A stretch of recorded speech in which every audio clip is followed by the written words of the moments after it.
Welcome, everybody, to a new edition of UFO Man Live. My name is Tim, or UFO Man, and to my side in his spaceship is Tommy Highway. Tommy? Hey folks, I'm Tommy Highway. I want to thank everybody for coming out as always. We have a fantastic show for you this evening. I hope that all of our American viewers had a wonderful Thanksgiving. I know that I ate enough food to at this point probably technically be pregnant. In fact, I'm waiting for the test results. Anyway, folks, we have a fantastic guest for you this evening. This person actually penned a book that tells the other side of Calvin Parker's story, the other things that were going on around Pascagoula at that time. And her name is Dr. Irena Scott, and she's an American author and a physiologist. She received a BS from Ohio State University, an MS from the University of Nevada, and a PhD from the University of Missouri in the Department of Veterinary Medicine, and talks about UFO experiences and interviews with a follow-up on Calvin Parker, the abduction. Also, and we're also going to talk about her new book this evening, folks. So, folks, please welcome to the program, Dr. Irena Scott. Thank you for being here. Thank you very much.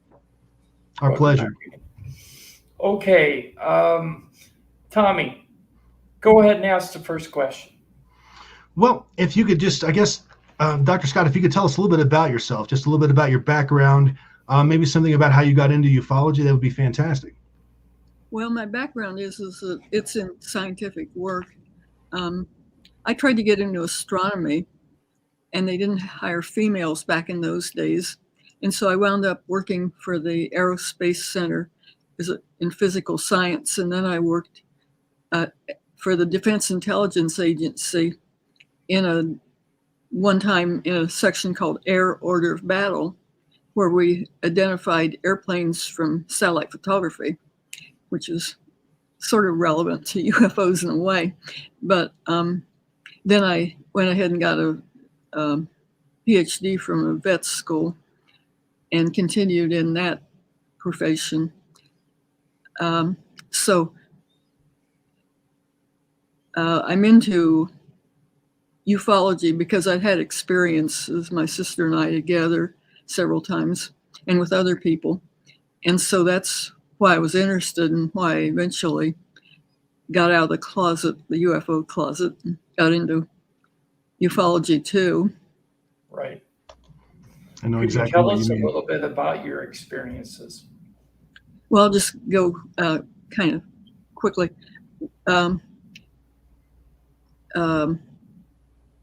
Jenny Randles wrote a book once about the kids sometimes have small UFOs in their bedroom, and then later the same people have UFO experiences when they grow up, and usually kids aren't believed. That sort of thing happened to my sister and I, and we may be the only two people that had an bedroom type experience with a possible UFO when we were kids, and then also as adults together had another experience. So the bedroom was, when we were very small kids, I think maybe I was about 6 and she was about 4. We were really poor, living on a farm. My father had been farming with horses just before that. My parents got electricity and bought a radio, but we never heard of UFOs or spacemen or anything else. We were just really super poor kids on a farm that knew how to plant beans and things like that. And so we had no idea what was going on. But one night, it was a summer night, and it was bright and clear and everything.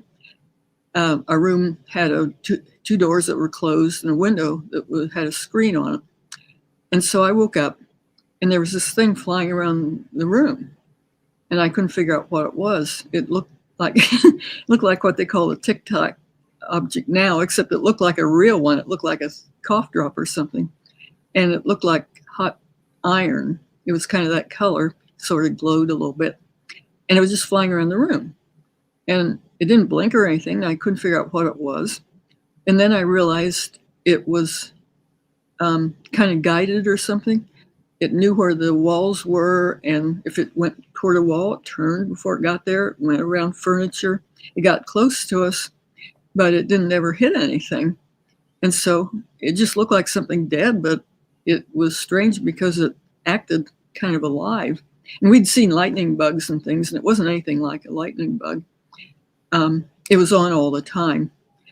And then it flew up to the ceiling. It turned before it got to the ceiling and flew along the ceiling. The room had walls that came together in the center, and then about 3 feet apart, and there was a chandelier in the center of the room that was turned off.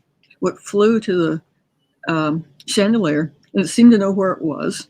It didn't feel its way around or bump into anything. It started circling the chandelier between it and the wall, and then it just came down a spiral under it. Well, suddenly we both became terrified, and I didn't know she was awake at all, but we both started screaming and ran out of the room, and we were so scared we bumped into each other and fell down the stairs, and then we couldn't get the stair door open. And we ran to our parents, and they told us we were not telling the truth, that we were making it up, and they didn't believe us and threatened to beat us up if we didn't go back upstairs and things. But there were 2 of us, and we weren't talking about it or anything. So, with a normal kid, you'd say, well, you dreamed it. But there were still 2 of us, so I knew, we both knew we didn't dream it.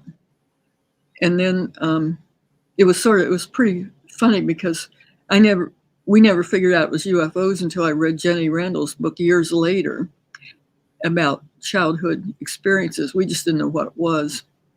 But then when we were adults, I was working for the Defense Intelligence Agency in Washington, D.C., and she was at Drew University taking postgraduate work. And we decided to take a vacation up in Massachusetts and see the New England states. And so we drove up to Boston, and we drove on up into New Hampshire and came back. And it was getting dark, and we couldn't find a place to stay, so we were leaving Boston.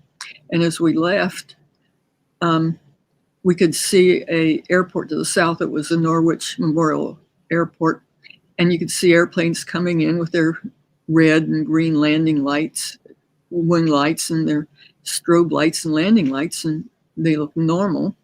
But we also saw this this thing that was lower. It was blinking and just white with no other colors.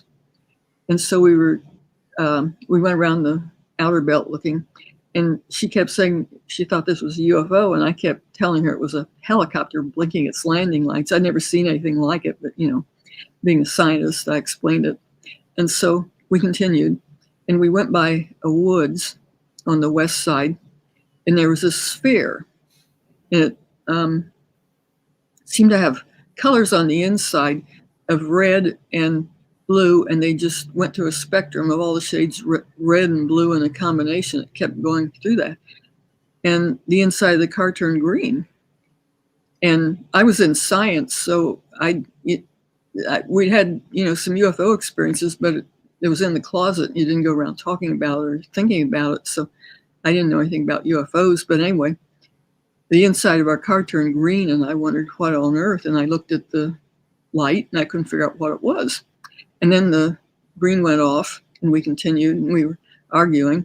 And then my sister started yelling at me to get off the road, because she said it was going to go over the road. And so I finally did. And I was pointing my hand out the window, and I was going to say, "See, dingbat, it's a helicopter." And then it turned out that I was a dingbat, because it wasn't a helicopter. Instead, it was this thing that went slowly across the road. It had 7 windows, and we discussed whether we thought they were panels or windows, and we thought they were windows. But it was just like the walls glowed or something, and she was trying to see furniture or pilots, and we couldn't see anything, but we still thought we were looking inside it. And it had it blinked in a sequence, the windows did, or whatever they were. And so we thought they were 2 chambers, and there was a red light on one end and a green light on the other. Well, I was in photography working for the DIA, and I had a camera with me, a Polaroid, and I also had high-speed film, so I had to find the film and get the camera out and start loading the camera, and this truck driver pulled over. And he came and asked me what we were doing. And I didn't say UFOs to a strange truck driver. And I just pointed like it was an airplane, said, "What's that?" Well, he turned around just exactly the opposite direction where I pointed, looked in the opposite direction, and said, I don't see anything. And then he turned back. And so at first I was real happy because I thought we had another witness, but then he asked me the same question again. What are you doing? And this thing was right up there, and I was missing the shot of a lifetime, because if I got it in stereo and got night vision, it would just be a fantastic picture. But anyway, he asked me again, what are you doing? And then he just rotated around, looked in the opposite direction, said, I don't see anything. He turned back. He I gave a gesture like pointing to his head, like telling me I was insane or something, and went back to his truck. Well, some other things happened, but I climbed up on a hill. I was afraid of lens flares from the freeway, and got a picture, which I later published in a scientific journal. It showed some things that took me a while to understand, but I came back and I was going to take my car on the freeway. I thought I'd have to turn around, go, because I thought he was going to go in the opposite direction. We'd been following him. So I got on the freeway. This truck driver got right behind us, showing these bright lights in my mirror. And trucks are kind of higher, and I was kind of blinded. And he chased us. I mean, if I switched lanes, he switched lanes. If I slowed down or speeded up. And finally, I was going as fast as I could go. And I thought he was going to kill us. And I finally thought that I will be on the left-hand side of the road and swerve off of the next intersection I come to. And maybe he can't turn that fast. So I did. But we could have got killed if somebody was coming up faster on the other side. And I couldn't see behind me. And I asked her, and she couldn't either. But we did that. And then we turned around, and it started going the other direction. So we followed it. And I followed it by the light in the woods again. And the inside of the inside of the car turned green again. And then we finally got this real horrible bumpy road that was gravel and everything. And I couldn't keep up with it. So we went back that night and wound up back in Drew University in the morning. And I stayed there because I had taken some people from work. And I was trying to meet them, and they didn't show up. I don't know what happened. But then I drove back to Washington, D.C., and I had a poltergeist experience after that. So that was one thing that was one experience. I was working for the DIA, and I was about there was one other female on the whole floor.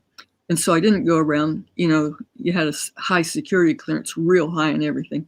And I didn't say anything about UFOs or I see UFOs or anything, but I took real good notes on it that next night, everything, because I intended to report it later. And I also published the photograph in a scientific journal. So anyway, that was 2 experiences that my sister and I had with UFOs, which when I came out of the closet, I wrote about that in one of my books. Wow. Well, that's quite a story. That's wow, that's very interesting. Thank you for sharing that with us. Wow, that's fantastic. I guess if you don't mind, could you tell us a little bit about your book, Beyond Pascagoula? And folks, again, this is the other side of the story from Calvin Parker, exactly at the same time. And if you wouldn't mind, Dr. Scott, we'd love to hear about that. Okay. It's called Beyond Pascagoula. It's not really the other side of the story. It's everything else that happened besides what happened to him. And there were a lot of other things that happened at the same time in the same general time frame as his abduction. Do I need to talk about the abduction a little bit? Or You does can if you like. Huh? You If you can like. if you like. Sure. Okay. They have probably, it was Calvin Parker and Charlie Hickson, and they have probably the best documented report of an abduction ever. And it was a real good abduction to start with.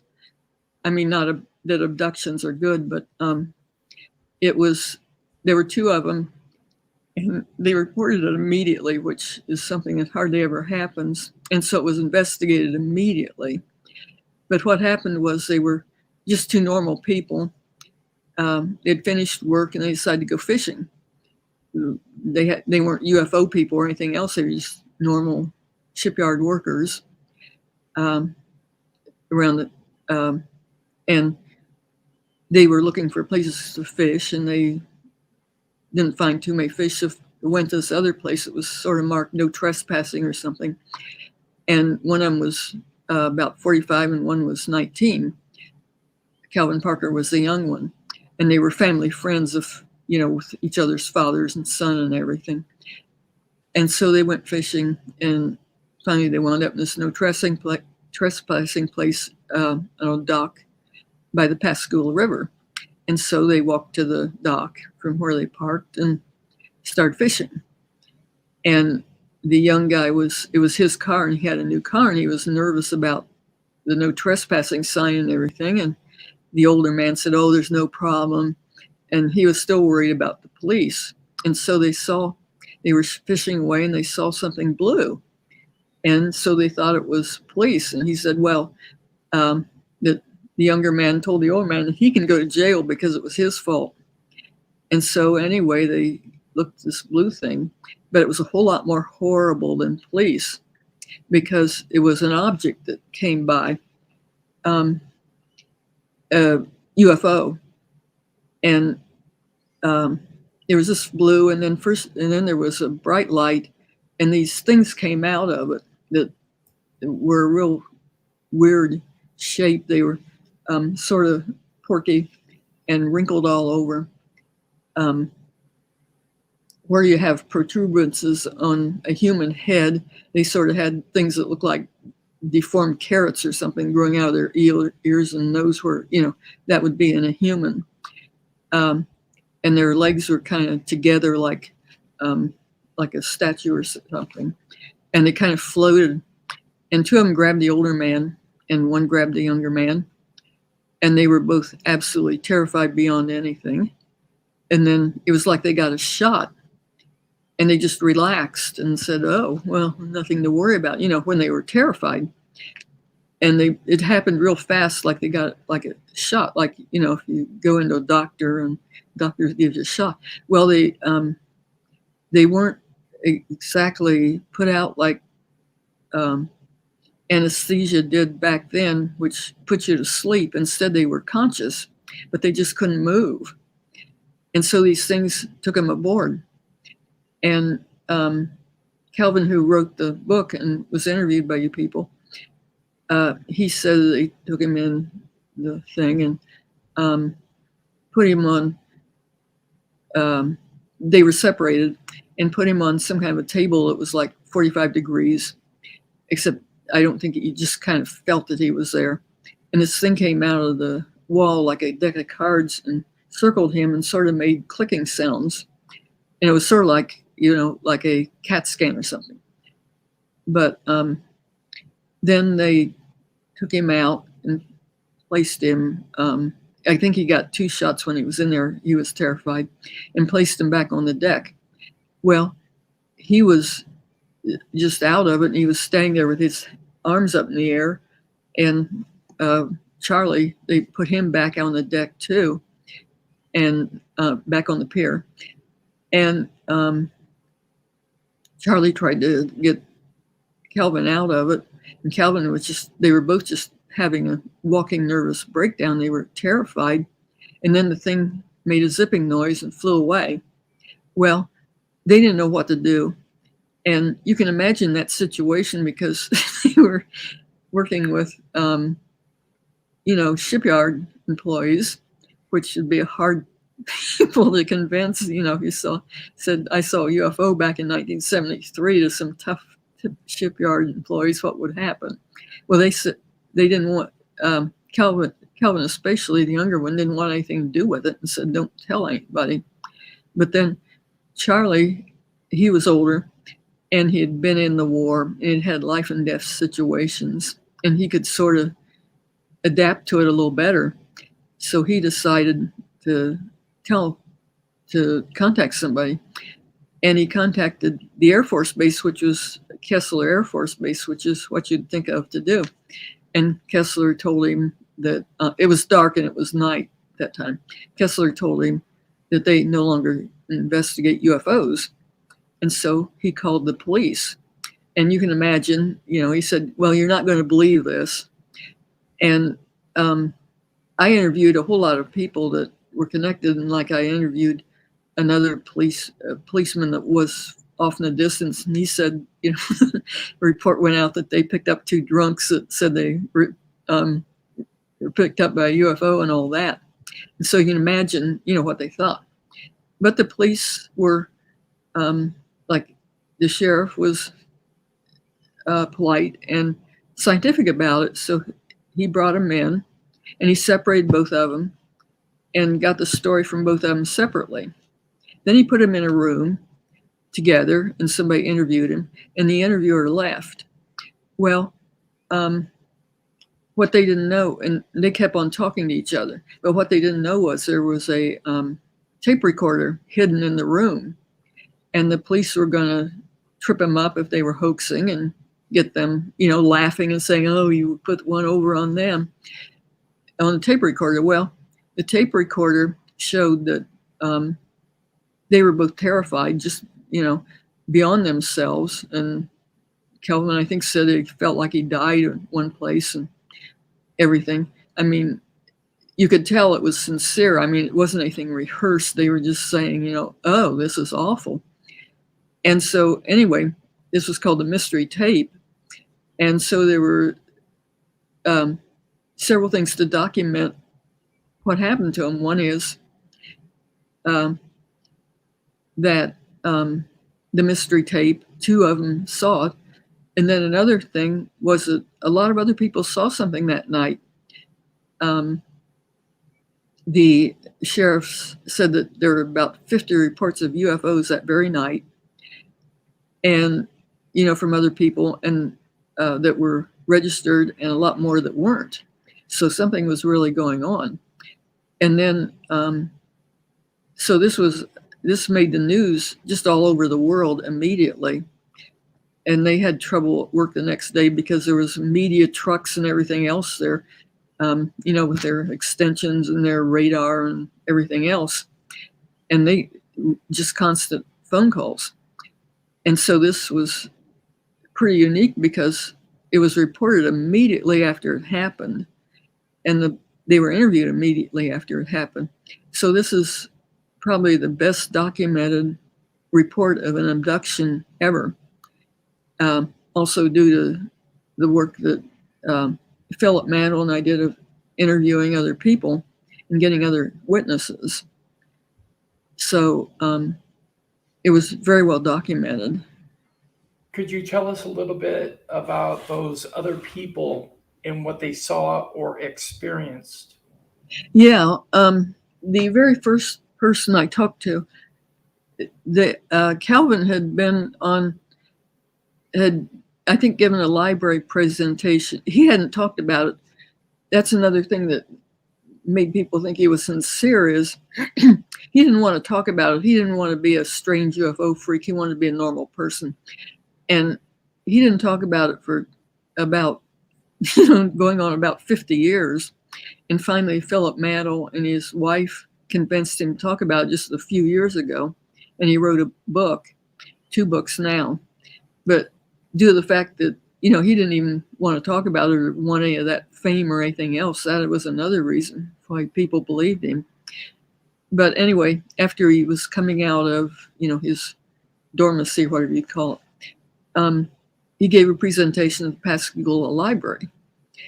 And they put it on YouTube. And a woman wrote and said, well, she knew it was true because her parents had seen it. Well, Philip Mantle, the publisher of the book, he's like a Sherlock Holmes. He gets everything.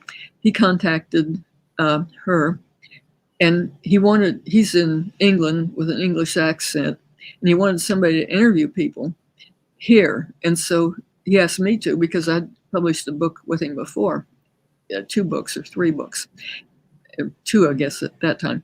But anyway, so I was very interested and happy to do it and start interviewing people.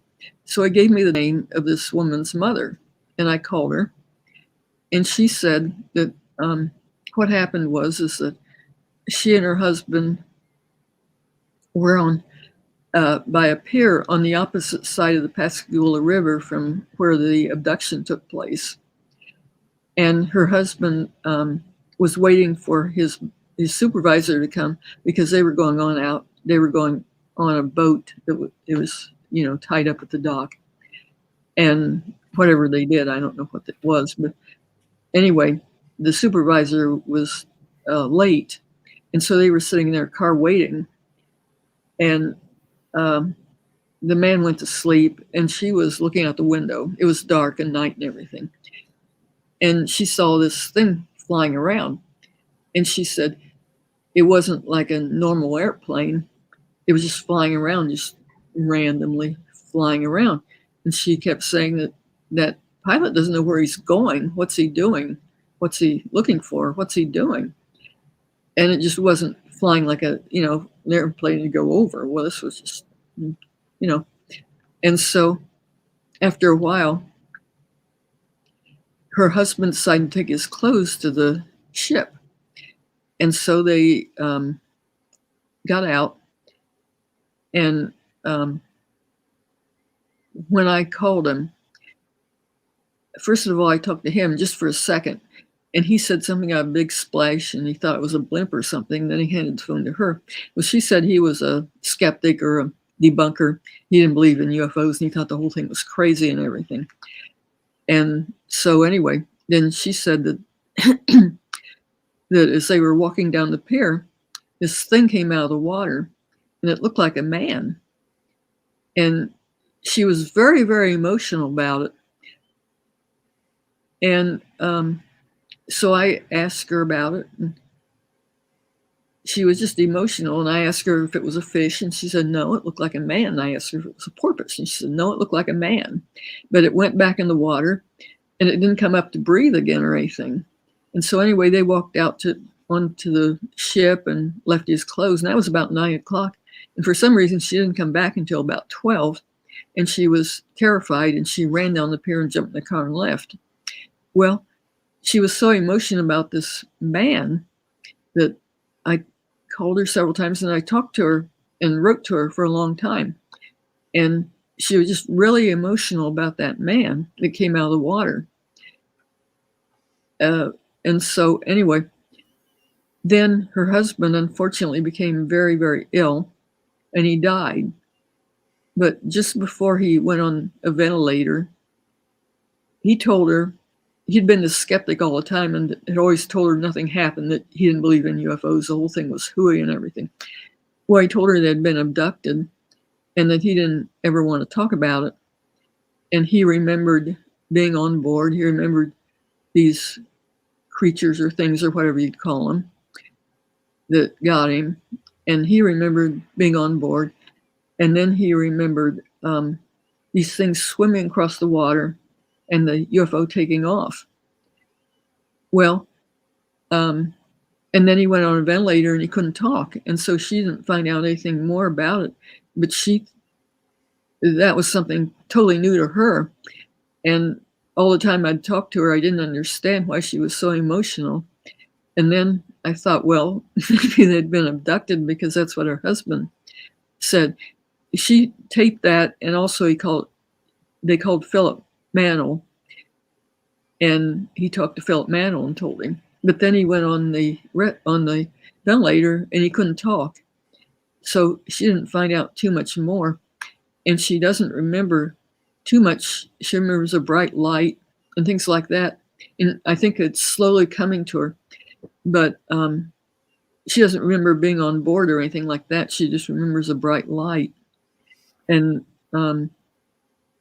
so anyway, this was something really, really, really different in UFO, the UFO phenomena, because there might have been there were two reported abductions in the same area at about the same time, and maybe even by the same object. So this was a very original first thing that we were reporting. Wasn't that lady Marie? Marie Blair. Right. We had some video footage of her talking about exactly what you said, that when they were taking his clothes out to the ship, she and her husband both heard that loud splash. And that's when she saw the creature in the water. So yes, that's very revealing. Well, I just saw your video this tonight. I looked at it, and I think more is coming to her. She thinks there's more in her mind that is not conscious, Right. Suppressed or something. So she wants to explore that further. But he just died, and she hasn't done too much. We're hoping to eventually do something, though. Yeah, we tried to get her on the channel for the interview of Calvin, but she declined due to the grieving process. So we honored that. She did. Calvin Parker said that she may have experienced missing time in those 3 hours. Well, that's what I thought when the very first time I interviewed her. She said it was about 9 o'clock, and they walked down to the pier, and then she said they came back. She came back at 12, and I thought, boy, that's strange. And so I was wondering about that immediately, and that's one thing I asked her about several times. But she didn't. She just seemed to skip over it, like it's nothing. But it seems strange to me. As interesting as this story it was back when this happened, and again, folks, for those of you who did not catch the Calvin Parker interview that we did last week, I strongly suggest going out and catching that show. It was a fantastic interview. Calvin Parker is just a magnificent person. We had a lot of fun with him behind the scenes as well. Just a super guy, folks. You need to go out and check that out for sure. The thing about it is, what's so interesting to me about this story is that many years after it happened, and the word sort of got out slowly but surely, people are coming forward that it actually were eyewitnesses, like Irena or Dr. Scott there is talking about right now. And there are several other witnesses that have come forward as well with very compelling stories, and absolutely, basically verified the story as far as I think most people are concerned. Dr. Scott, were there anybody else that you spoke to about this? There were a number of other people. One was a crane operator, and one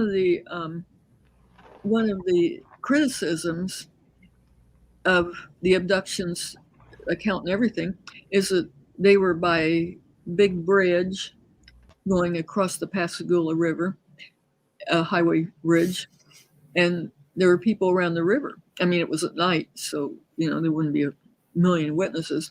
But so people said, well, why didn't people like the crane operators see something? Well, a crane operator did, but none of the people talk about it because Parker and Hickson got so tormented that people just kept quiet because they were giving them, looking at them and think, well, that's going to happen to me if I say anything. And now that things are a little bit more open about UFOs, people are reporting. But this crane operator, he was in a big crane on the Pascagoula River, and he said his crane was actually in one of the photographs in Calvin's book. And for that night, the reason people remember it is because they saw something weird, and then the next night that came out about the abduction. So they have something, if you were just, October 11th, 1973, well, nobody would know anything. But they had a definite date for when that abduction came. And so if they saw something that night before, they could date it and remember it on, hinge it to that.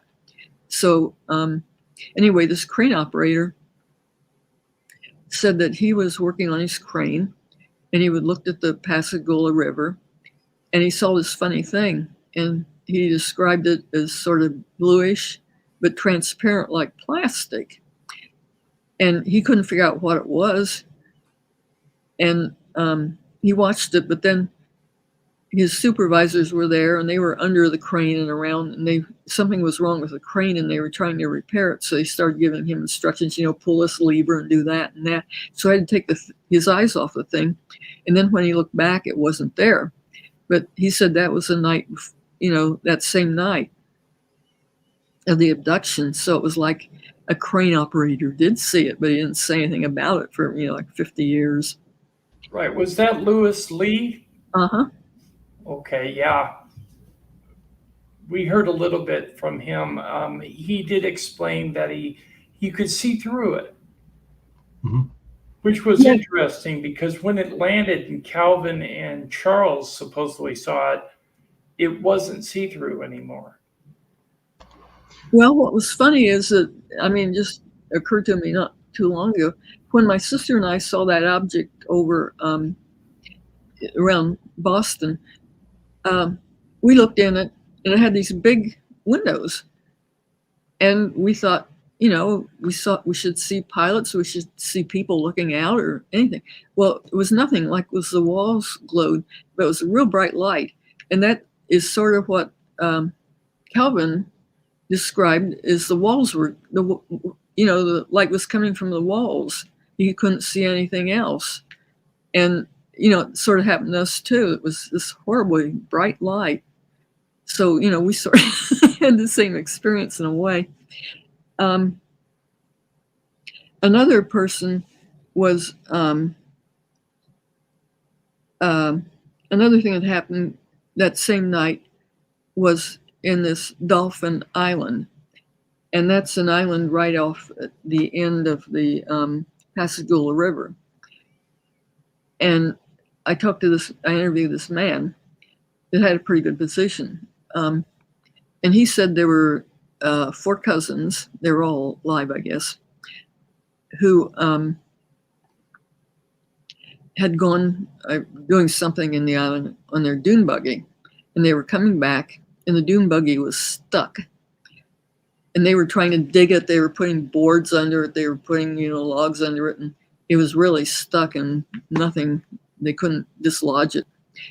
So they said this thing flew over them and shone this real bright light on them.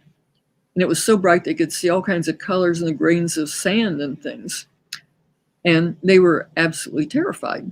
And so they got the dune buggy out real fast. Although they'd been working getting the dune buggy out, and they hadn't been successful. When that thing happened, well, I guess their adrenaline, shot up.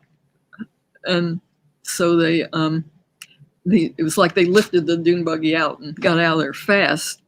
And so anyway, he said they came back and told him about it, and that he just laughed at him and told him, oh, yeah, sure. And then the next day, the abduction story hit the news, and then he kind of believed him more. And I was going to talk to the 4 men. He was going to get them together, and I haven't done that yet. But well, that'd be a fantastic interview. Yeah. Yeah, when you get that information, we'd like you to come back on and tell us about it. Yes, well, talking to the one man though was pretty good. So yes, very good. It's just that, again, like I was saying, there's so many more facets to this story than just the abduction itself. There's so much that went on there, and that night, and even the time before and after that, there have been sightings. And it's just so interesting that it's all coming to light, many decades later, and here we are. And I agree with you, Dr. Scott, when you say that. I think people are becoming a bit more, let's say, forgiving. I don't know if forgiving is the right word, but a lot more accepting. How about that, of UFO sightings, abduction stories, and things like that. I mean, like Tim and I always say on the channel, these are just no longer the stories that are told by drunken hillbillies. I mean, these are real people, right, with real stories. And they've been dismissed for decades because of the stigma around ufology, and it's horrible. And another thing we also say is, think about, because people have been so apprehensive about coming forward over the years, think about all the stories that we didn't hear, that people died with, things like that. And that's just a tragedy, if you ask me. Well, yes, I agree. I mean, I interviewed 2 people, Calvin Parker's wife and Maria Blair, who were married to people that had things happen to them that didn't say a word about it for like 50 years. And so, like Calvin Parker's wife said, he just didn't talk about it until finally he wrote the book and started talking about it. Well, it's always been historically a very difficult thing to talk about with your significant other. I mean, I've had experiences myself. I've written my book about, and I didn't talk to these women about this experience. Why would I do that? I mean, it's the kind of thing. How do you approach that subject? What would you like to eat tonight, honey? Oh, by the way, I'm a UFO experiencer. It's really hard to bridge that gap, unfortunately. Well, it's hard for men too, because you're working, and Sure. you might get fired. And I think people have got fired for reporting UFOs. Oh, well, I was a government employee for a number of years, and I absolutely had to keep my stories to myself. I mean, there was no way that I would ever even dream of coming forward with it for numerous reasons. Number one, the ridicule that I would have gotten from my peers would have just been, I would have probably wanted to change jobs. And then number two, my employer is going to look at me like, this guy's seeing UFOs. There must be something wrong with him. Then I lose my job. So, a lot of people have just had to keep their, well, I'll put it this way. I've always seen it this way, myself included. It takes an act of courage to come out of the UFO closet, as Dr. Scott puts it.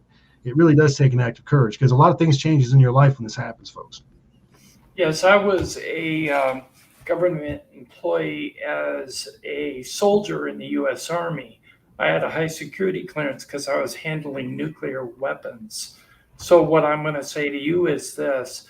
If I would have come out and said something about a UFO sighting that I had had prior to that, I would have lost rank. And rank is pay scale. So you don't say anything.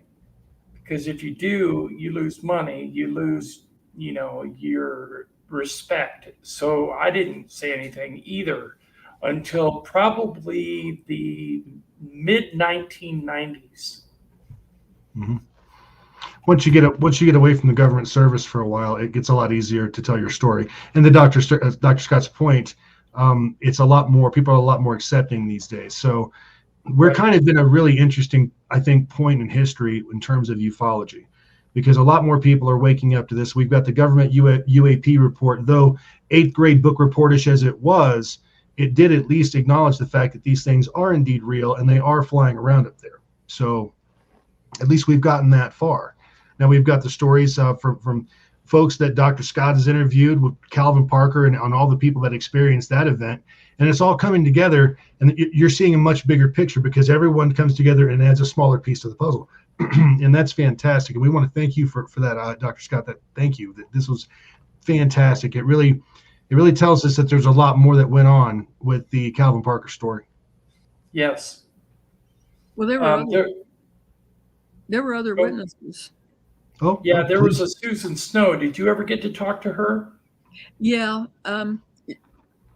She saw, she was a young kid then, and she saw, I think she said it was blue and had different lights around it, and she knew it was something different, and went in and told her parents. But there were several other people too. One I talked to was a policeman, and he said he saw something. And then he went into the police station, and he was there when Calvin and Charles were there. And he said the younger man was just going to pieces. Everybody was trying to calm him down. He had a nervous breakdown later because, it was just too traumatizing.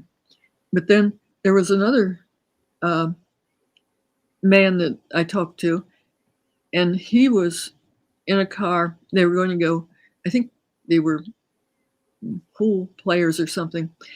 One of them was a champion that was kind of famous, and they were going to, I think, Louisiana. And this happened the same night. And they were driving along, and there was something that came above them. And then this little thing came down and was in front of their car while they were driving and started making clicking sounds. And he said it was like they were all paralyzed. And then it went back up, and they just seemed to not know anything. And so they turned around and came back home, even though they were planning to go to New Orleans. And they just hung around for a month. There was a lot more detail in my book than that, but there were just a number of things that happened that night that, I mean, usually if you're collecting UFO stories, it's just like somebody says, well, I saw this and it flew away, and that's it. Well, these are real detailed studies. I mean, observations that a number of people had that same night, just like something was really going on. Right. Dr. Scott, I wanted to ask you about your knowledge and experience at Wright-Patterson Air Force Base. Well, I discussed that in my book, Sacred Corridors. And I had been, Wright-Patterson is known to most people as the Air Force History Museum, and it's open to the public and everything. Everybody can go in and see all these history things, but all the rest of the base is secure, and it has chain link fences and these big stanchions up, and you have to go through all this stuff to get in and everything. So most of the base is highly secured. And there's all these stories about, aliens and everything else around there, and vaults and everything. Well, I had been in the secured area several times. Several times I'd been sent to conferences, and they had it in a secured area. I don't know why. So I'd been in there, and I was sort of still in the UFO closet, but since I was in the secured area, I made use of it, and I went around with my camera. I didn't ask anybody if I was allowed to, and took pictures of everything I think of on the base, but not in an obvious way. And then I had met the archivist at the base, and he had helped me and told me a lot of things. And I had actually been in the Blue Room, the famous Blue Room, although I didn't know at the time that that's what it was. And I had been on base another time when some guard just waved us through, and we went through and drove around, and I took pictures in. So I had a number of pictures in the secured area of Wright-Patterson. And I'd actually been in some of the very secured buildings too. And another person, I wrote up some of it, but I'd taken pictures, and so I put them in a number of the pictures in my book. And I was in places like the Blue Room, which was a building, but I was escorted, so I didn't get to just roam around, look for bodies or anything. But I took pictures of this building was called the Blue Room. It was a whole lot more secure than any other building. It was in the secured area, but it was really, really secured. I mean, it was in the secured area with the chain link fence, but this particular building had cameras on the top and these funny things around the outside, and just everything you could think of. And when I first went, I didn't have any idea what it was, but it was so different that I just went around and took pictures of it. And then later, many years later, I found out that, and then I'd had the meeting in it too, and I was really impressed that had a meeting in that. But I found out later from another book that this was identified as the famous Blue Room. And so anyway, I'd been in there, and it was different. It was definitely different from the other buildings. Did you see any technology or anything of classified nature back then when you were in those rooms? Well, I asked the archivist why that building was so secured, and he said it was because they were analyzing satellite photography. Well, that's what I'd been in with the DIA, and that was real secured work. But there's a whole lot of stories about bodies and all that, which I didn't being escorted, I didn't get to see, of course. Right. But I had the impression that there was a big vault down under it, because the secured things went way around the building, way off from where the building actually was, which made me think that they're monitoring everything from a long distance away. That made me think there was probably there was a stories that there's chambers underneath, and I thought that was probably true. And there were other places where there were stories about chambers, and I saw air holes and things like that, or electricity going to them, which, might be nothing or might be something. And another one was it was the Twin Towers. I can't think of the name of it. Anyway, it was this building that these people, these informants had said that in the building there was a huge elevator that went down that could take trucks down into this vault that was underneath. Well, I saw it from the inside view and not the view that you can see from way off. And there was this huge ramp going into it, like a 4-lane ramp, and this huge door opening that trucks could go into the building. So, I thought, well, maybe the trucks do go in the elevator. And then at another time I'd been there, the area that they said was underground, this big vault. I saw a lot of digging, and there were big machines. It wasn't like surface. They said, this vault was under the parking lot. Well, this wasn't like parking lot resurfacing. There were big cranes and everything, and ditches and things like that. And I took pictures of that. And so I had a number of pictures of different things on the in the base that I put in the book that might suggest that those stories were true.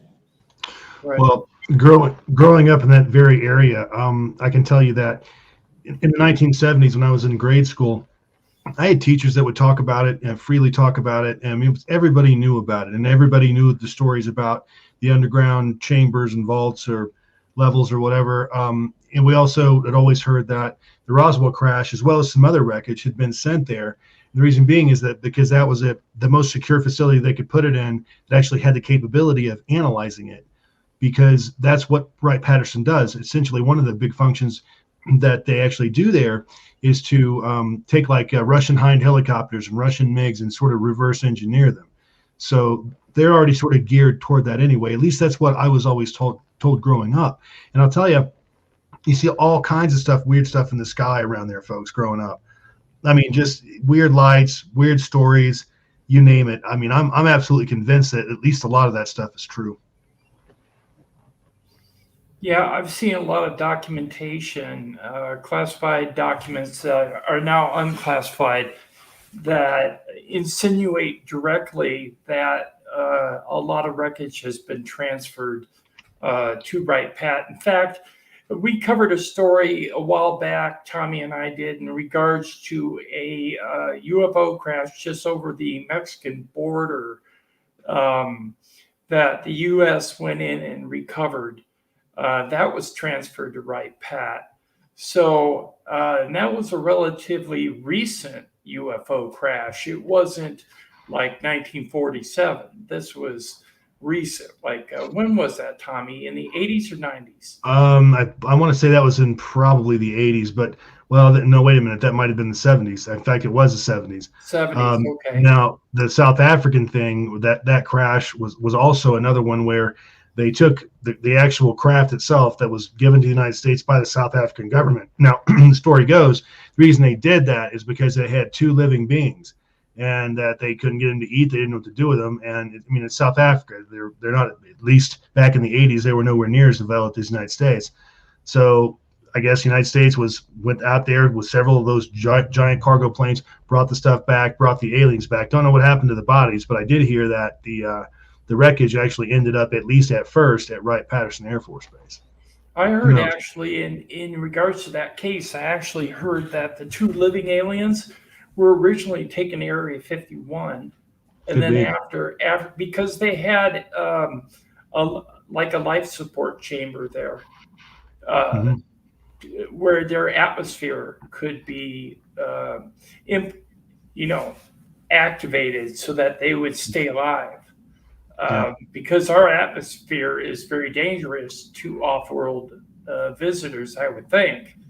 And I've seen documentation in regards to that. Actual classified documents that have now been declassified. So yes, Wright-Patterson does supposedly have an underground chamber, and it's supposed to hold a cryo unit Yep. that has several different species of alien beings that have been recovered from crash sites. Mm-hmm. Also, it's supposed to have metamaterials, which I know you also talked about in your book, Sacred Corridors. Yeah, at Battelle Memorial Institute, well, as far as Wright-Patterson, it always says that, it's sort of nefarious about whether materials were sent. Well, actually, it's not. It's pretty well documented that material was sent from Roswell to Wright-Patterson, with a stop in Texas in the middle. But there's a recording of this man that was on a broadcaster in Roswell, who was on air at the time the airplane was flying the Roswell material to Wright-Patterson.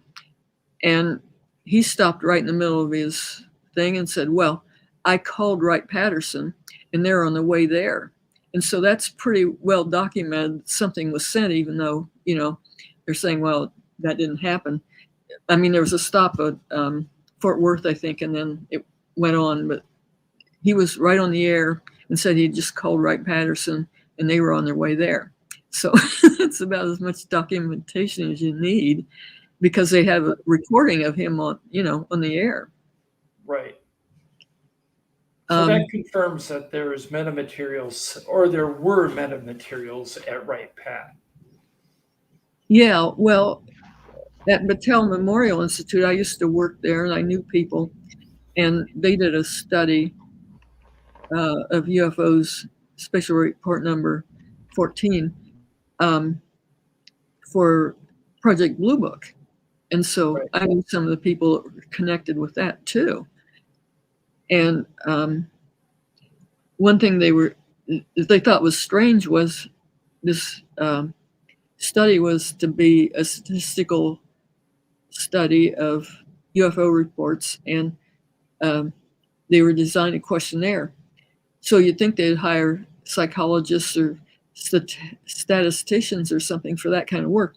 And what they hired were metallurgists. And everybody wondered, why are they hiring metallurgists? I mean, this was a top secret study, but things got around by word of mouth. And anyway, then we found out that, you see, Roswell didn't make the news until 1980 with Stanton Freeman. But way before that, at Battelle, this man had told another man that, that we knew, that, back in the 1950s, that he was working with, he was a big scientist too. He was a metallurgist and had papers and was, a supervisor and things like that. What he told this man, a possible future son-in-law, so he might have been trying to impress him, that he was working with material from a crash, and it was like I-beams and things like that just kind of agreed with what the UFO material was from Roswell. But this was back in 1950s, and then somebody wrote it up in 1990 in Smith and Carey wrote it up in the book about Wright-Patterson. But we heard that story from that man that heard it way before anybody had heard of Roswell. Right. Well, and the man that told that had worked, he had papers published with another person that had worked with the man that was the head of the UFO study done at Battelle. So there was some connection with them too. Well, regarding the Roswell crash, and you think about the time period and everything that happened, look at humanity's technological progress. We seem to have gone from basically vacuum tubes to printed circuits and fiber optics in one generation, whereas there should have been several steps there in between those two technologies. And I think a lot of scientists out there, a lot of doctors that have come out and had the theory that we actually got that material, like fiber optics, we got that idea from the Roswell crash, as well as printed circuits and various other devices. So night vision. Yep, night vision, you bet. And again, we just went from the vacuum tube. We were just kind of getting that really perfected to printed circuits in a matter of, again, maybe 2 generations at most, and that shouldn't have been, in my opinion. Even the cell phone is directly related to recovered alien technologies. Anything with a printed circuit, I would think, because all of a sudden it was like, bingo, here's a printed circuit. And there had to have been something between a vacuum tube and a printed circuit, folks. I mean, we went from, this isn't going from A to B, this is going from A to G, okay, technologically speaking. And we did that. That information was released in the book The Day After Roswell. Mm-hmm. And that was a really good book. Absolutely. Well, Dr. Scott, unless you have anything else that you wanted to discuss with us this evening, we'll probably go ahead and roll our UFO video. Folks, we've got a great one for you this week. Yes, we do. And thank you for your information in regards to Wright Patterson, your UFO experiences, and in regards to Pascagoula. We really appreciate that. Absolutely. Okay, here we go. And again, Dr. Scott, at some point, I would love to sit down with you and talk Wright Patterson. That would be fantastic. You're an expert on it. I lived there. I bet we have a lot in common. Right. Well, you can sure hear a lot of stories. I mean, I was just sitting in a restaurant looking at a book, and somebody came up and started telling me all about, how they had secret chambers and how his uncle worked there. You hear them all the time if you're there. Yep, you bet. Yep. Okay, here we go. We're going to play our first UFO video review that we've had in probably a month and a half, but here we go.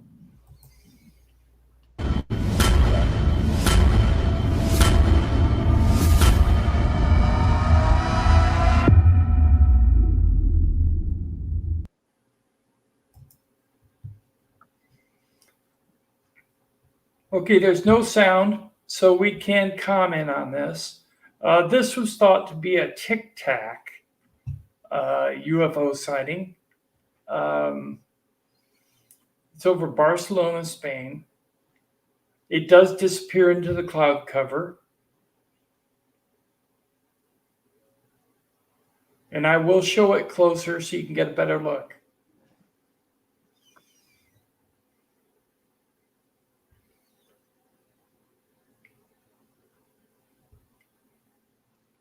What's interesting, Dr. Scott, is I have a video in this compilation that is blue, so we can take a look at it.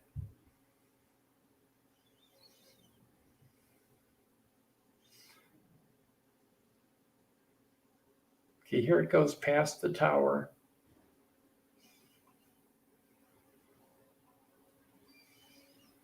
Can you back that up? Disc,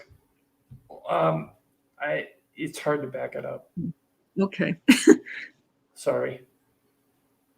Yeah, I couldn't tell where it was, if it was in front or behind the tower. It was in front. Oh, okay. Tic Tac-ish, isn't it? Yes. Here's a fast descending UFO over North Adams, Michigan.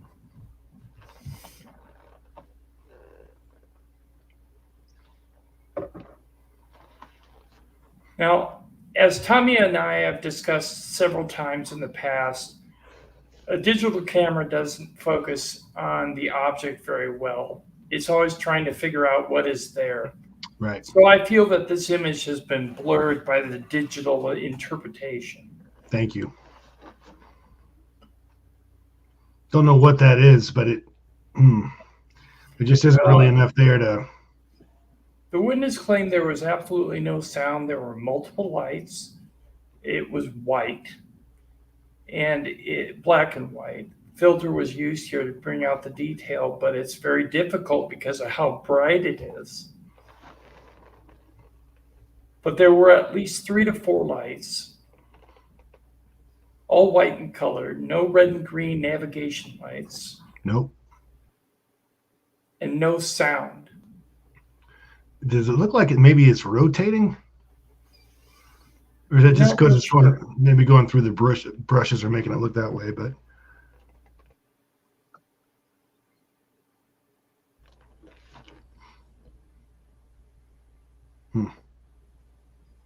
definitely weird.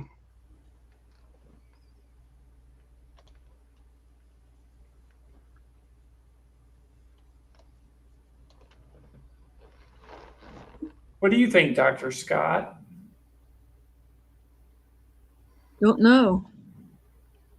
Just not enough there to be able to make any kind of an educated guess on it.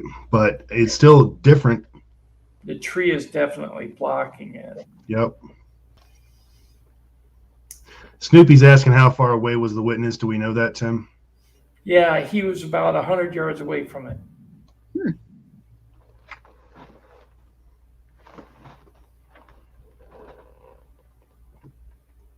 He said it traveled down toward the ground to about 200 feet above the ground, and then it went to the left.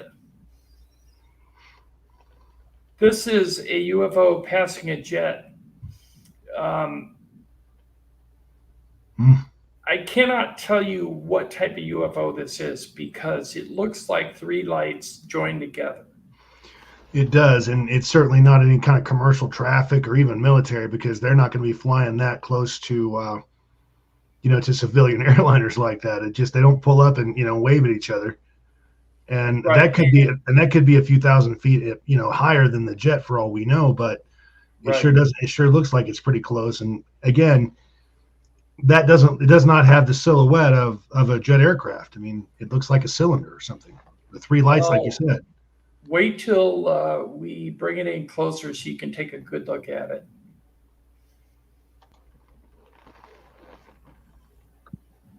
There. That's wild. And that's not ice crystals or anything. That thing is illuminated. I mean, and again, flying that close to commercial traffic, you can bet the FAA would have said no way on that. Here's a multi-lit spinning UFO over New Zealand. Now, I'm just going to show it the raw footage first so you can see it's there and you can see the frame of reference from the ground. And then we'll zoom in and take a better look.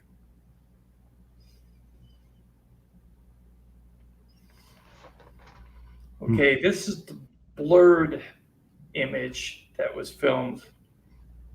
Rotation? A little bit better. Big time rotation. Well, how can you tell it isn't balloons? Somebody suggested it might be balloons, but I talked to the witness and they said it was substantially large in size, that it did not appear to be balloons. It appeared to be one object. Huh. That is so interesting. They estimated it at about 30 to 40 feet wide. If it's balloons, even if they're right next to each other, they're orbiting each other at awfully tight and awfully fast. I don't know. I mean, it could be, but Because I've taken pictures of balloons and like there'd be 3 balloons and sometimes they look like there are 4 or 5 or 2. Yeah, like they're entangled and spinning. Yeah. Right. But I have to go with what the witness said. Yeah, I mean, that's better. Interesting. That's just a Howard Johnson's on I-4. Yeah. This supposedly is hovering above the water, so you can actually see the reflection down below on the water. Mm-hmm. This is an actual MUFON case. It's the Christmas aliens.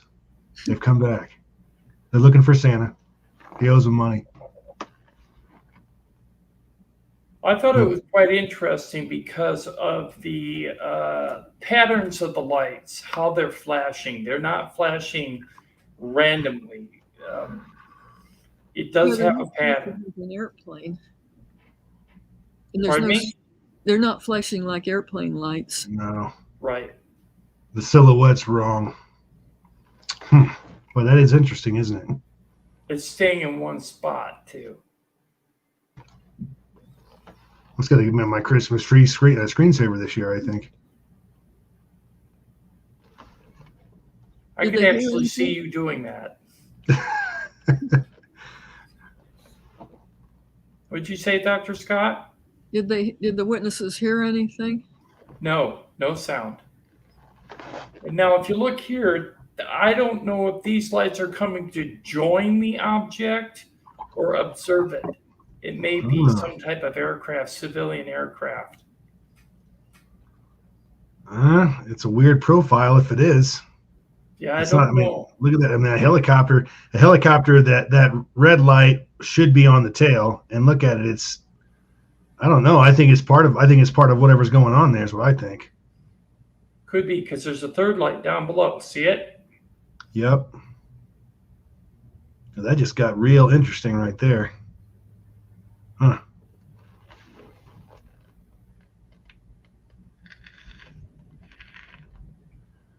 Well, there's several lights down below the big one too. Yeah, these lights down below are as a reflection on the water. Oh, okay. Uh-huh. Huh. And now you can see where the lights are starting to fade out.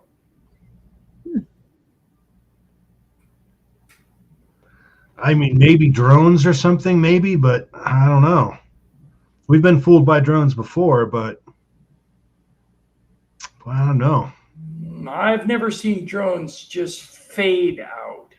Here's a clear single frame right there.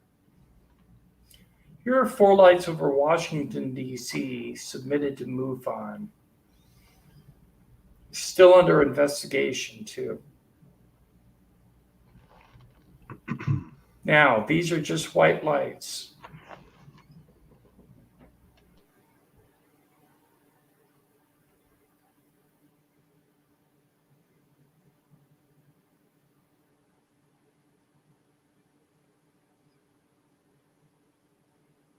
See how they disappear? Then they come back.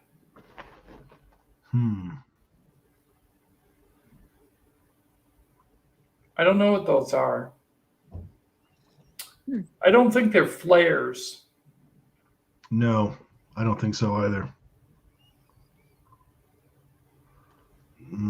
Awfully bright.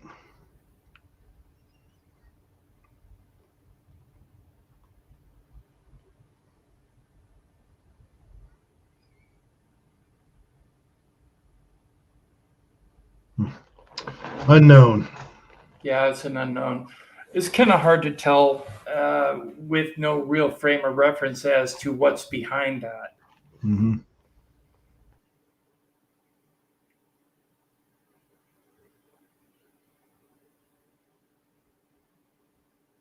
But they seem to be moving independently.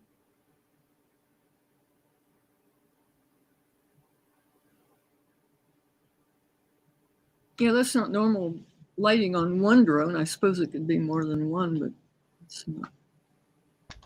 It's possible that they're drones. I mean, we've been fooled before. There are drone schools that do some pretty amazing stuff that we've seen, but I don't know.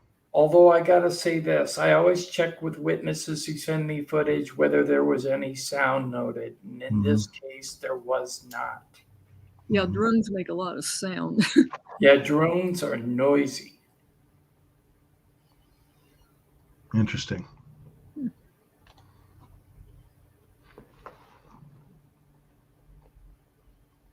kind of have like a bluish outer ring. It's like the video game Vanguard. Here's a massive cylindrical object caught over LA.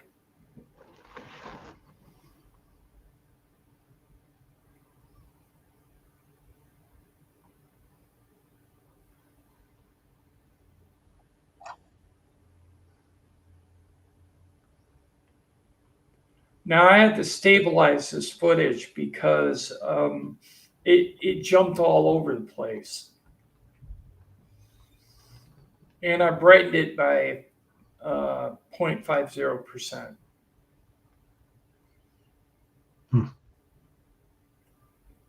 What's interesting about this cylindrical shape, it does not necessarily stay straight. Right there, see that? Mm-hmm. Kind of jumps up. Could be extreme view of that camera and the digital processor trying to make sense of it, though. You But need what is light that? formation. Yeah, what is that? Is that the normal speed that it was filmed in? Yes.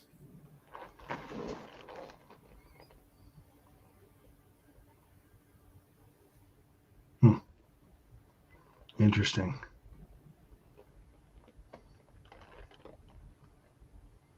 And then there's two dark areas, down below it too. Yes.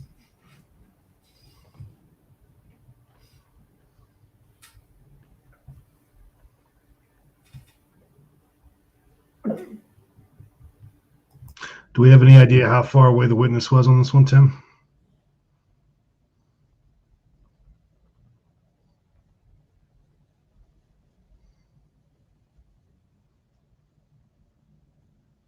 You mean the distance on this one? Yeah. They zoomed in on this one. From what I understand, like a quarter mile. Huh. Yep, telltale energy field.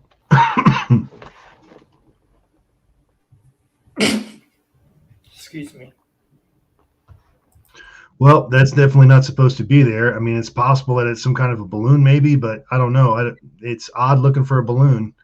Balloons are that's the thing about when you're talking about large balloons, generally speaking, like weather balloons, that kind of thing, they're usually white or off-white. They do that way so they're easier to see. So I don't know. Folks got any thoughts on anything?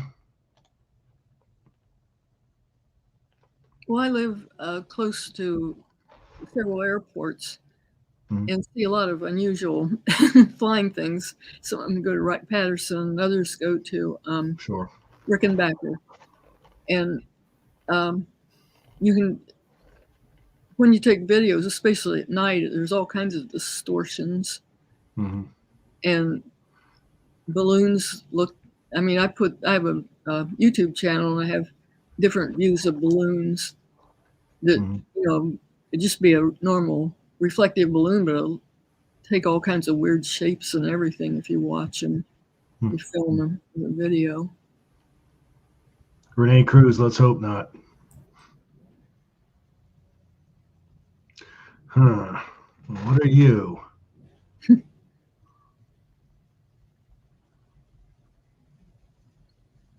And there's a lot of different shapes of balloons, like Darth Vader and ice Sure. cream balloons and all kinds of things. Mickey Flying. Mouse. I don't know what that is, but that is interesting. Or that famous Batman balloon that they identified supposedly in the UAP report. Which we don't believe. Right. You mean over Los Angeles? I'm not sure where it was taken. It was the only in the UAP, the only one of their sightings that they could identify as a Batman balloon. But the problem was it's a children's balloon at 37,000 feet. How'd that happen? Yeah. Not unless you really had magnification. Yeah. Well, I mean, the gas itself, there's no way it ever achieve that altitude. But they're trying to make us buy that one. Okay, what's interesting about this one is if you watch the object, it's moving back and forth almost in a circle, like it's falling like a leaf on the breeze. And a lot of people have indicated in UFO sightings. Look, it looks like a UFOs disc. can move like that. It looks like a disc too. When it turns up on its edge, it gets flat. Look at that. Yep. It goes right down behind the trees. Huh. Puppy land is what happened. Nope. No, it didn't. Huh. Now, this is Wow. Bloomington, Indiana, and I'm originally from Indiana, and there was a UFO flap in the 70s in Indiana as well. And this here is very interesting.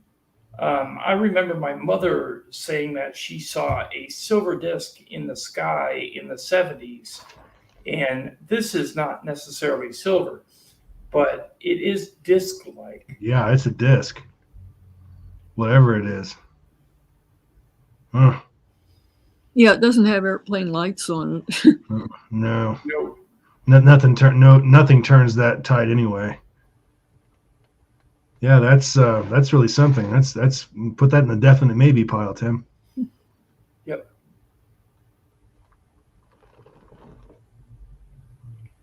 I try to get close-up shots, but they're very difficult to get Yeah, it's when moving too the fast. camera zooms in.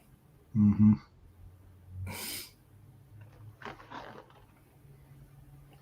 Here through cobalt blue objects with white lights over Sao Paulo, Brazil. Now they're in a line. When I zoom in, you'll be able to see them a little better. And then I'm going to focus on one specific light because it was real difficult to get all three in frame.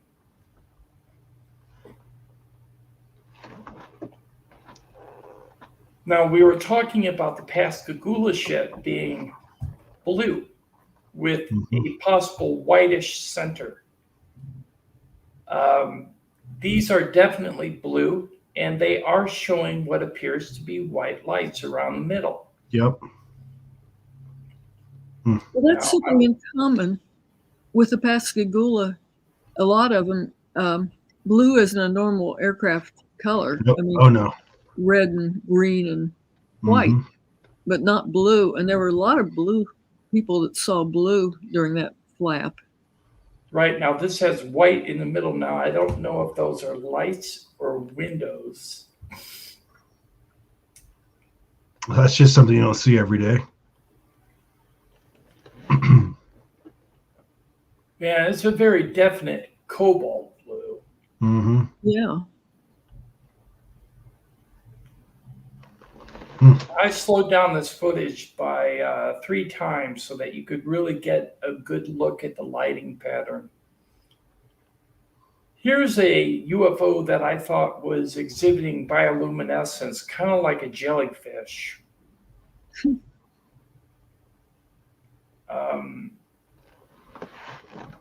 You'll see it.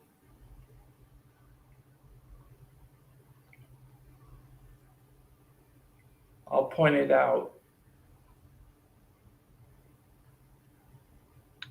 It does kind of look alive, doesn't it? Right there. Yep. I mean, I've never seen anything in the weather do something like that before. Maybe See that? it's like it's saying almost fire or something. Yeah. It looked, but this is in the sky, Right. way up high. And it's just Interesting. interesting. It looks like bioluminescence. And Absolutely. here's a fast-moving disc or cylinder UFO over Chihuahua, Mexico. Now, this one, when I got it originally, it was moving so fast you couldn't see it. I had to slow it down. Wow, look at that. Huh. Wow. Yes, and this was Moving too. Wow, that is captured cool. by a CCTV device. Huh. I mean, it looks solid. Wow, that is just impressive. I don't know what that is. I had a gentleman in my comment section say that it was a U.S. Navy craft that was being flown by the U.S. Air Force through the Space Force. But this was filmed earlier than the creation of the Space Force. Here's a diamond-shaped object, definitely diamond-shaped. Check this out. Oh, look at that.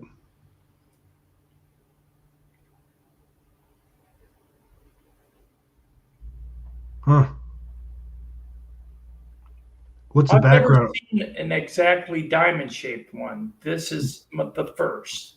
What's the background on this one, Tim? Do we know anything about it? I just know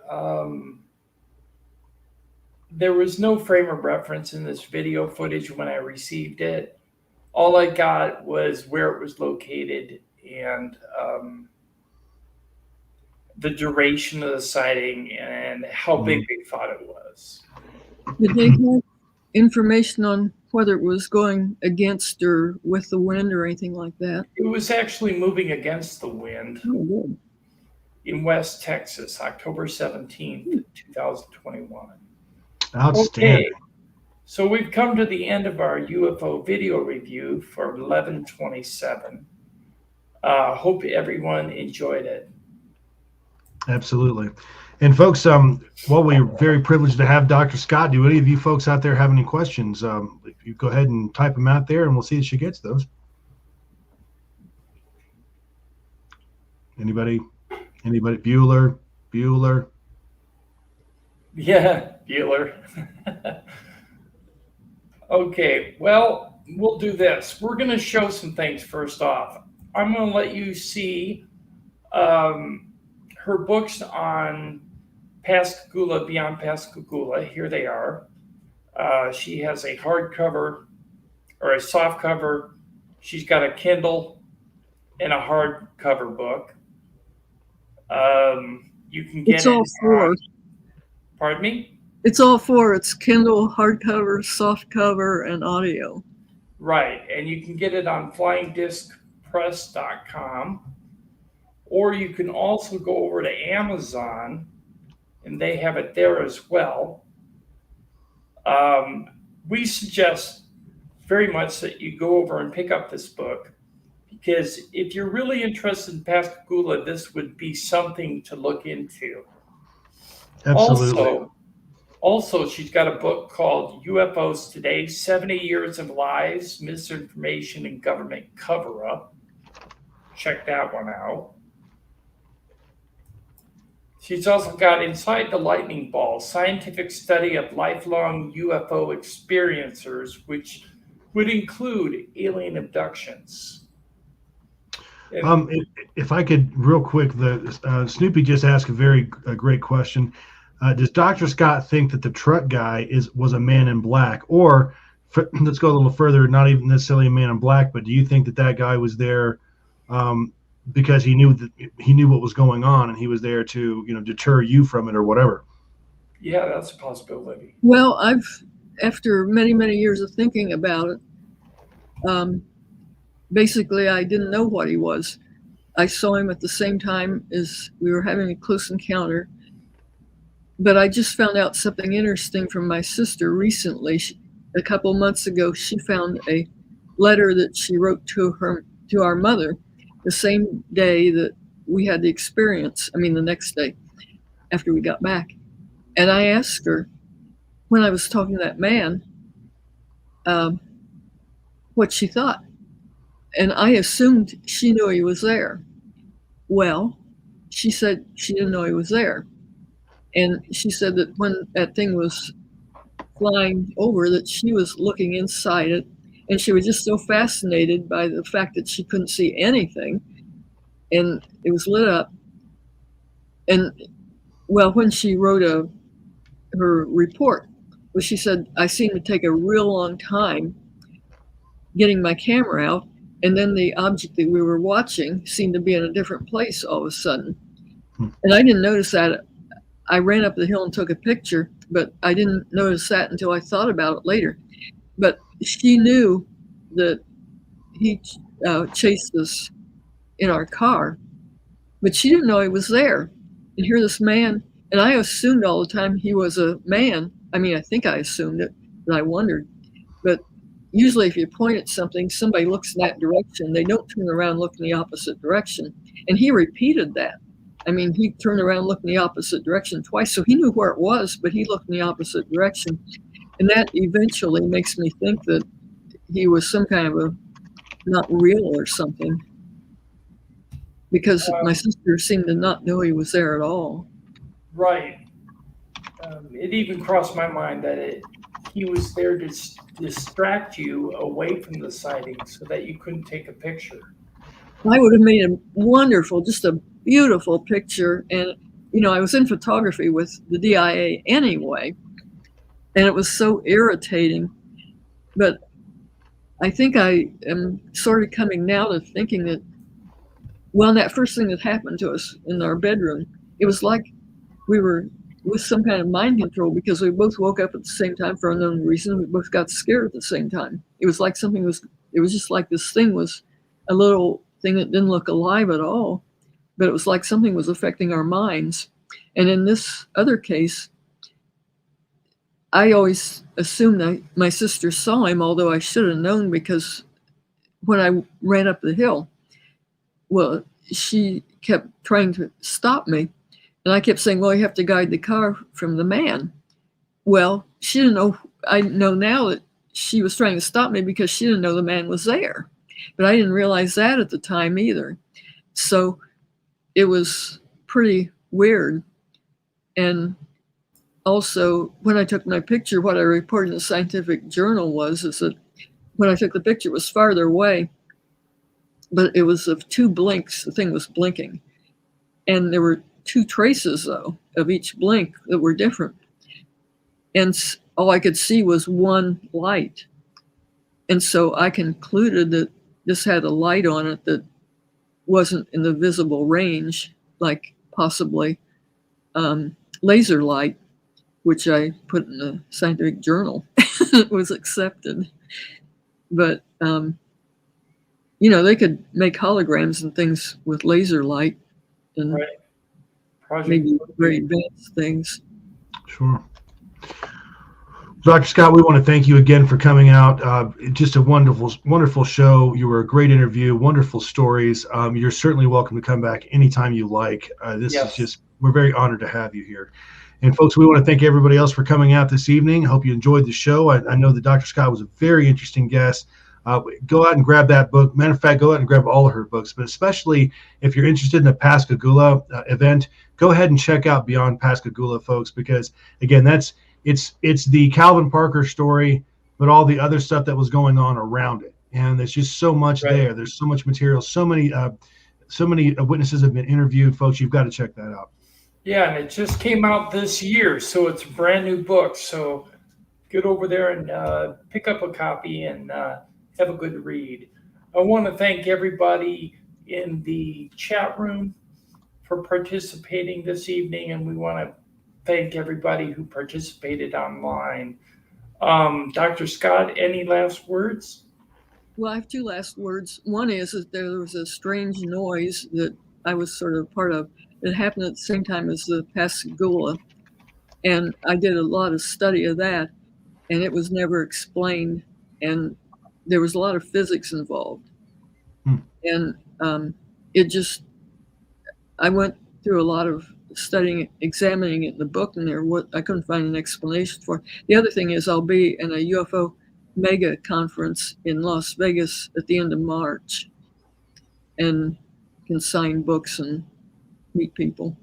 Congratulations. I should consider contacting the Desert UFO Conference as well. Tommy and I were part of that last year, so we would love to see you there. Absolutely. Okay. So from all of us on the panel, we want to wish everyone out there a very happy late Thanksgiving if you celebrated the holiday, and have a great rest of your weekend, and good night.